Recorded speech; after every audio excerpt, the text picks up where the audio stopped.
Yo, what is up, YouTube? Redbird here. Today, we're going to talk about what's next for Throne and Liberty. The game has gotten a surprising, I'm not surprising, but an overwhelming, positive review for most people that don't want to just steam bomb the game or say things are bad because there's a pay-to-win element. The people that actually give it a try. I think genuinely, from what I've gotten from my community, people are really liking the game so far. And so I wanted to kind of put up together like a little bit of a hype video to keep you guys going, to keep you excited about the game, because there's a ton of great things coming to the game soon, soon. Like, we might get a lot of this stuff that I'm talking about in the video within the next 6 months to a year of the game's release. I would say probably closer to the 6 month side. So first and foremost, let me turn this down, is the map will double at some point, and they will introduce tier 2 gear. Now, all this stuff is live in Korea right now as we speak. The zone is called Talandre. It is right above the two zones that we already have, Laslan and Stoneguard. It's basically the size of both of those zones combined, so it doubles the overall size of the map. And again, it's more of what we know. We'll get more open world dungeons. I think it's 4 in total, so 4 more open world dungeons. We will get of course more dungeons, tier 2 dungeons, and they're both tier 3, tier 2, tier 3. They're 2-star, 3-star, but they're all like tier 2 gear drop dungeons.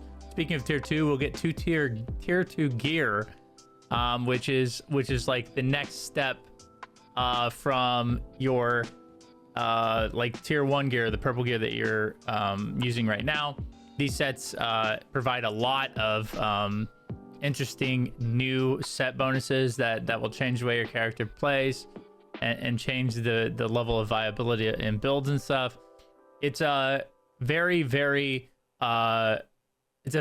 good addition or vertical progression to the game is tier 2 gear. Like I said, this is already live in Korea. They've mentioned a lot like how they want to keep our clients fairly close at some point, and they also said like we'll see how people are progressing or how people are doing to see like when is the best timing to unleash this content. And honestly, like, I think one of the main factors of releasing the content is how quick do we get through our milestones that we have live on the client right now, which is up to 6. So, I think it took the Korean client, it took them or us about 3 months to get through all of it. But they're a little bit accelerated in NA. So, we could get through it here very soon. I think most servers are in the 5 somewhere for early access, and then maybe like low 4s, high 5 for freeze, the free-to-play ones. So, who knows, like maybe a month or 2 after we clear that, they already have this Talandre update for us. We're getting, massive increase to the map, a bunch of new gear sets, a bunch of open worlds, a bunch of new open world raid bosses, a bunch of new dungeons, like you see here, the tier 2 and the tier 3 ones. We don't know how they're going to release these exactly, but it would make sense to me if they did it like all the tier 2 stuff at once. But we'll see what they do. They staggered it a little bit. They staggered the tier 2 and the tier 3, which is basically like, tier 2 tier 2 armor and then tier 2 accessories and weapons. They stagger this out a little bit. So we'll see how they do it. But again, a massive content update. And that is just around the corner for us, I think, in NA. I would say in the next 2 to 3 months, we're probably going to get this update. Now, aside from that, which again, like I'm most excited about, this was translated, I believe, by Whelps. If it wasn't Whelps, Whelps gets credit because he does most of the translating anyways, so he probably deserves it. This was a Korean roadmap that they put out for the Korean client. It was a little bit before global launch. Now, this list had me like the most excited, and when I came back for Hyper Boost and like experienced the new skill, like the new skill mastery system and all the new changes to combat, I was already like really like invested in the game, getting ready for global. And then they launch this, and I'm like, all right, this is probably gonna be like a game that I can cover for a really long time, and I was extremely excited. Let's look at the list here. Okay, so some of these are thoughts. The top part are, I keep hitting the mic, I apologize for the audio. Okay, so more arena maps, which is good. Rewards for arena, obviously good. Thinking about 6v6, which would just be full team arena. Thinking of equalizing gear in arena. That's like a mixed thing for people in MMOs. Like, people feel one way or another. I'd like to see some way to like balance it a little bit better, because I think the game is generally balanced around like guild v guild. But I mean, you know, we'll see how they do that there. Improved arena matchmaking, I think that would go a long ways if they could matchmake per gear and skill-based matchmaking. 1v1 arenas, which take it or leave it for me. October, here's the concrete stuff, okay, boys? New arc boss, always good. Obviously, that provides some of the best gear, if not the best gear in the game. We have Talandre, Rift, and Boonstones, which again, that is going to be like a general part of any land that they open up in the game. So like, you know, obviously they'll be adding those in October. They should be here before we know it. Halloween event. Obviously, these seasonal events are huge in MMOs. They already had a Christmas event. We'll probably see that in NA.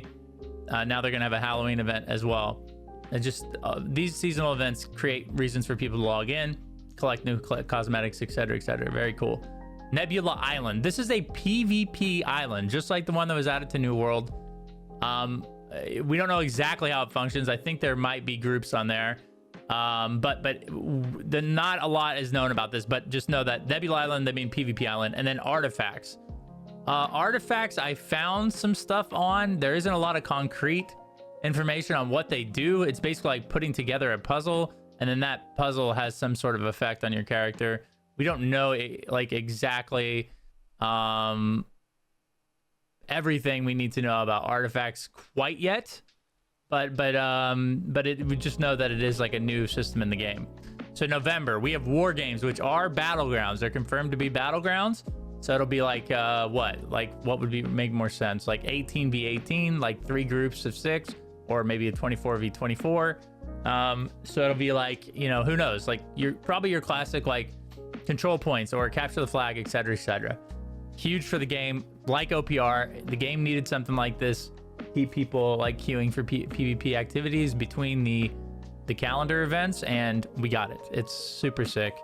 Add that on top of arenas, your boonstones, your guild v guild, server v server, which is coming soon. And then I mean, like, this game has everything you would need in the PvP category for hardcore PvP players. And then season 2 challenge dungeons. The challenge dungeons are like mythic dungeons in WoW. You progress them as high as you can, and you get more and more rewards. These rewards are typically found in the fashion of runes, which aren't in the game in NA yet. But runes will be in soon, I'm sure, unless they completely take the rune system out. But I don't know, you know, we'll see how that goes. But just know that's something we didn't talk about. Runes are basically, I'll go back and cover this real quick. Runes are basically these items right here that you can add up in your gear to get little bonuses, but these little bonuses add up to a lot of overall power. So they've already nerfed how much power these give, and we'll see how they approach that as they bring it to global. But just know runes are another system that we haven't gotten in the game quite yet, and it's really, I mean, I would say it's not a bad system. I think it just needs tweaking. You unlock these rune slots on your armor with these hammers, and then you put these in, and then look, you get plus hit or melee crit hit or whatever. So, you know, pretty powerful items. They do increase your power pretty significantly, which is why they had to be nerfed in Korea.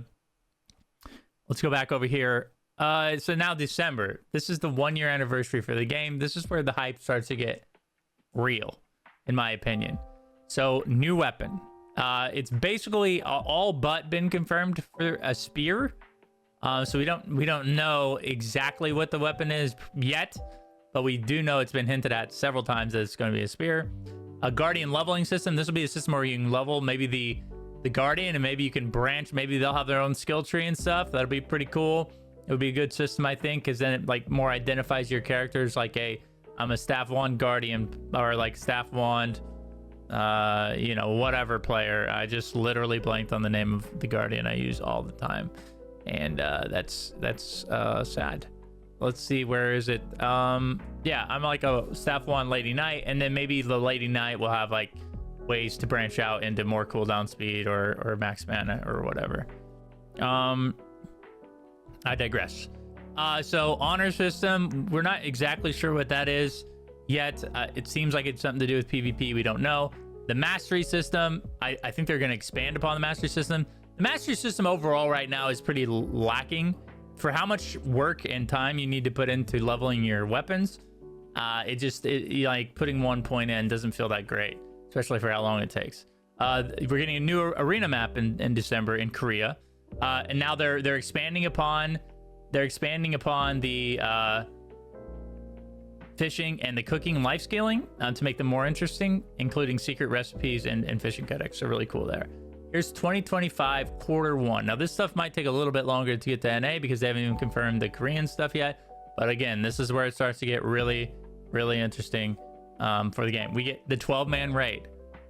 Huge. Like, I can't express, I know I say this a lot, but I can't express how much this means to an MMO for longevity, for PvE. New World just got their raid, and maybe it came a little bit too late there, but Throne and Liberty's not taking their time. They're getting their first 12 raid out within the first like year or so of the game, which I think is important to set up that progression cycle. One-man dungeons, which I think we already have one-man bosses, so this must mean like an entire dungeon for a solo, which would be, again, you know, people love playing MMOs alone for some reason, so this is a great thing for them.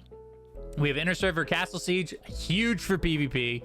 Like, this might be what this is, like Guild Wars-esque levels of PvP with the inner server stuff, which could unite whole servers against each other. That's just gonna be really, really fun to see how that works for PvP, and like the unity between guilds on servers. It'd be really cool to see. And then more seasonal events. I'm sure they'll just keep adding more and more and more, like spring or Easter or whatever. So there we go, guys. Hopefully this, like, I noticed a lot of people on stream when I spoke about like, oh, yo, like, is there a raid? I noticed a lot of people didn't know that all this stuff is already planned for the game. I want to get this out in a video to keep the hype going, keep people, you know, invested in Throne and Liberty.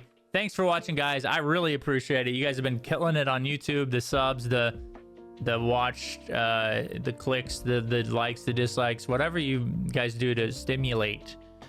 That was a bad word to choose. YouTube, you're killing it. Thanks so much for all the love. I appreciate it. We'll see you in the next video.